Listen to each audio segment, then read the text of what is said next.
नमस्कार साथियों, आज हम भोजपुरी में रोंग से बात करें। काहे से कि आज बिहार के दो व्यक्ति, दो इंसान, दो आदमी के बारे में रोंग के बताएं। वो बानी superstar power star Pawan Singh ji, और एक बानी जेकरा के पत्रकार कहल जाला, नेता कहल जाला और अभिनेता भी कहल जा सकता। वो बानी मनीष कश्यप जी।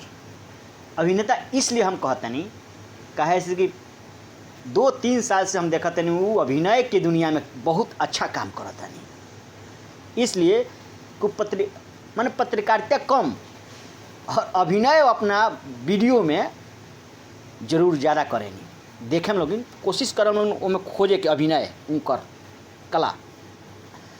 तो अब हम सुने में आवता हमरा कि मनीष जी यानी मनीष पत्रकार जी और पवन सिंह जी जन सुराज यानी प्रशांत किशोर के पार्टी से जुड़े जाता लोग। तो हमारा हंसी आवता। अब बताई, पवन सिंह जी तो खैर कौन पार्टी में नानी है, पहले बीजेपी में रही। बीजेपी उनका के टिकट ना दिलक काराकाट से, तो निर्दलीय चुनाव लड़ गई और निर्दलीय लड़ के काराकाट से उपेंद्र कुशवाहा को तीसरे नंबर पर ढकेल देनी। वहाँ वो तो ठीक मानी, खैर पार्टी से उनका टिकट ना मिलल और निर्दलीय वहाँ से खड़ा हो गई नहीं काराकाट से, और दूसरा नंबर ले नहीं वहाँ से पवन सिंह जी। लेकिन मनीष कश्यप कौना कमी के कारण बीजेपी छोड़ के, जबकि बीजेपी के कहलन कि हमार घर है, नरेंद्र मोदी के कहलन कि हमार भगवान हमें नरेंद्र मोदी जी, तो काहे छोड़ के जातनी अपना भगवान के। भाई मनीष पत्रकार जी, हम रौरा से पूछे के चाहतनी कि काहे छोड़ के जातनी, का कमी बा भाजपा में, का कमी बा भाई कि प्रशांत किशोर के पार्टी में जातनी। सुने में आवता भाई, हमरा सुने में आवता। हम पूरा कॉन्फिडेंस के साथ नहीं कह सकत कि रौरा कहाँ जाता नहीं, लेकिन हमरा सुने में आवता कि रौरा अब प्रशांत किशोर के पार्टी जन सुराज में जाता नहीं। काहे पीएमसीएच में पिटा गई नहीं है यही से, और केहू रौरा पीछे ना पड़ल है, माने रौरा पीछे केहू ना आयल है ऐसे। अरे रौरा बार बार पिटाएं, ये हम नहीं कहत, ई राउर चाल चलन जौन बानू उहे कहता। आ रो के कहते नहीं कि हमरा खातिर केहू ना आयल, बीजेपी के कोई नेता ना आए। अरे काहे आई भाई, गलती करब तू, अरे गलती करब तू भाई, आ बीजेपी के लोग तारा पीछे आई। अरे नेता हुआ, थोड़ा सा नेता भी हुआ भाई, नेता हुआ बीजेपी में चल गए तो नेता नहीं बारो, पत्रकार के साथ साथ नेता भी बारो। तो ऐसे तो नेता के गुण तो तारा बाना, कभी उछल के है न, कभी उछल के होने, है ना। तो रौरा उनसे ये बतावे के चाहते हैं कि मनीष कश्यप जी अब बीजेपी के छोड़ के जन सुराज पार्टी में जाता नहीं। भाई लोग बड़ी खुशी की बात बा। आप बता देता नहीं वहूँ जो उनका मन ना लागी, हमरा जहाँ तक आशा बा, विश्वास बा कि वहाँ के वहूँ जा मन ना लागी, वहूँ जा छिया लेदर कह के और पटिया के छोड़ के फिर कहीं नया ठिकाना।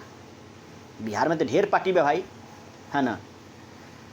तो उमें वहाँ के जाए, ऐसे कि हम जानते नहीं चनपटिया से चुनाव लड़े के कोशिश करता नहीं वहाँ के, है ना।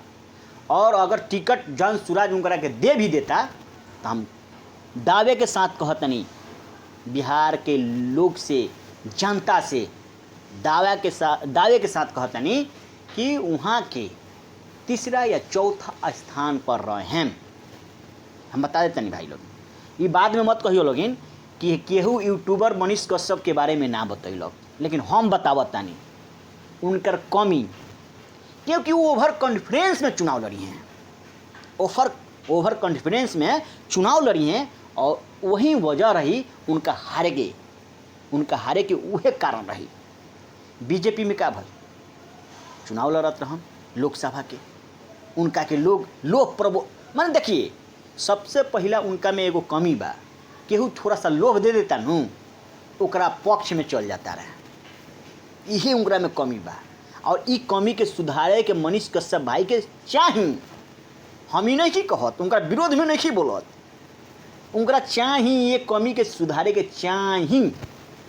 अरे भाई आप अकेले लड़ के चुनाव को प्रभावित कर सकते थे, लेकिन ना, रौरा प्रलोभन मिल गए कि एमएलसी रौरा के बना देहल जाई, राज्यसभा के सदस्य बना देहल जाई। बीजेपी की तरफ से वह खुद से कर ले बारे है ना, मैंने खुद से कर ले बारे न्यूज़ चैनल पर कि हमारा साथे घात हो गई।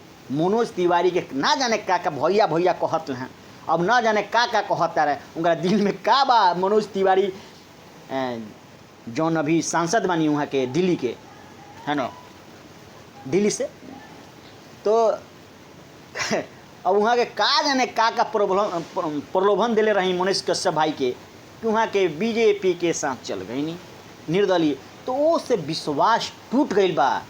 वोटर जनता में विश्वास खत्म हो गई बा मनीष कश्यप के। पहले बहुत अच्छा रहे, बहुत अच्छा माने अच्छा काम भी करत रही, माने बिहार के जनता खातिर, गरीब गुरबा खातिर आवाज़ भी उठावत रही। लेकिन जब से बीजेपी में गई नी तब से उनकर मन बदल गई, साफ बदल गई। काहे बदलल अब रौन देखे हम लोग चनपटिया से चुनाव लड़े के सोचा तनी, अभी योजना बनावत तनी।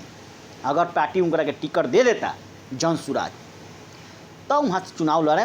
आई हम बता देते दावे के साथ कहता नहीं, हम देखी बनावटी बात ना कहे नहीं है नु, केहू के पक्ष में विपक्ष में ना, सही बात बोलता नहीं हम कि वहाँ के तिसारका नंबर पर रहें, वहाँ के तिसारका नंबर पर रहें कह देते नहीं हम पहले ही। तो एक और बात, अब पवन सिंह जी के, पवन सिंह जी सीधा साधा आदमी बनी, उनकरा के जे कह दिलक लोग उहे करे नहीं। वहाँ के अच्छा सिंगर, अच्छा व्यक्तित्व के मालिक बनिए वो है ना। जे पर्सनल देखिए, पर्सनल जीवन में सबके साथ उथल पुथल होला, ऊपर हम नहीं जात, लेकिन पर्सनली बहुत अच्छा इंसान बनी। हाँ, अगर वहाँ के टिकट मिला था कहीं से भी, आरा के कोनो आरा लोकसभा क्षेत्र के कहीं विधानसभा से मिल जाता, अगर चाहे काराकाट लोकसभा क्षेत्र के विधानसभा से कोनो सीट मिल जाता उनका, तो वो सीट निकाल सकता नहीं, वहाँ के जीत सकता नहीं, क्योंकि उतना वो बनैले बानी वहाँ के है ना, गंवैले बानी बनैले बानी। लेकिन मनीष कश्यप जी रौरा बारे में तो हमारा कम आशा बा कि रौरा हाँ छिया लेदर जरूर कह देम, मने बिहार के जनता के जरूर रौरा बरगला देम, इधर उधर कह देम। यही से बस रौरा सतर्क रहें, कैसे कि फिर अब कि हम बताओ नहीं, अगर टिकट ना मिली जनसुरा से तो रौरा फिर निर्दलीय लड़ें, चाहे है ना कोनो पार्टी से जुगाड़ू टिकट है ना पा के जरूर रौरा चुनाव लड़ें। तो रौरा मन में तो बा बिहार के जनता के सेवा के ना, अपना मेवा अपना मेवा कैसे मिली कैसे पाएं वो जल्दबाजी में बानी रौरा। बस ई जल्दबाजी में बानी कि हमरा कैसे जल्दी कुछ मिल जाओ, कैसे हम विधानसभा में चल जाई, कैसे लोकसभा में चल जाई, कैसे राज्यसभा में चल जाई, कैसे एमएलसी बन जाई, रौरा ई दिमाग में चलता। लेकिन ई दिमाग में निकाल दी, सेवा के भाव से आई, सेवा के भाव से। हम ज़्यादा कुछ ना बोलें रौरा बारे में, रौरा खुद समझदार बनी है ना, अच्छा यूट्यूबर बनी, अच्छा पत्रकार बनी, अच्छा बोल ले बनी। रौरा सोची कि बिहार के जनता के भलाई खातिर रौरा पार्टी बदलता नहीं कि अपना भलाई खातिर, ये हम कुछ ना कह सकता नहीं, ये अपना भलाई खातिर रौरा पार्टी बदलता नहीं, ना कि बिहार के जनता के भलाई खातिर।